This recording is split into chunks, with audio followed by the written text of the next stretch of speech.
Colorado is a wonderful place from a water standpoint to make beer. It's a great place from a legal environment to make beer. And it's a great place from a lifestyle standpoint to make beer. The people who live here, they love the outdoor activities that you have in Colorado, here on the Front Range and the mountains on the western slope. And it's just, it snowballs into, I want to drink beer.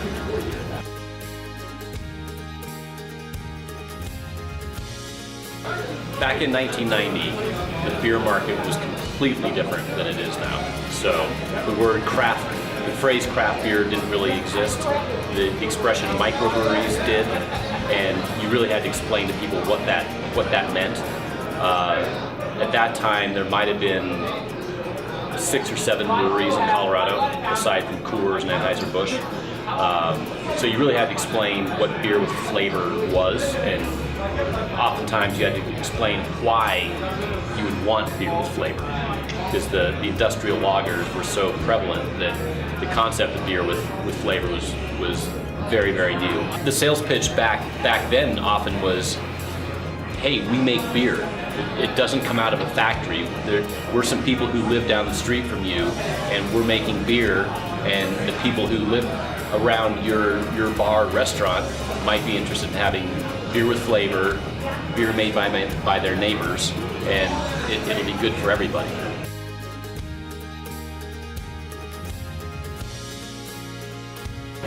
There's multiple ways that we come up with beers. Some beers are kind of top down, and we say we want to make this style. And that's what Mojo was.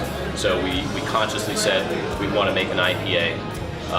And an American style IPA 20 years ago was fairly unpopular because the American palate really hadn't evolved yet into accepting beers with 65, 75, 85 IBUs. In the case of hazed, that was beer that evolved off of our pilot system that one of the brewers was doing, and that was successful. And then we scaled it up and then did a bottle launch maybe a year later. We're always experimenting.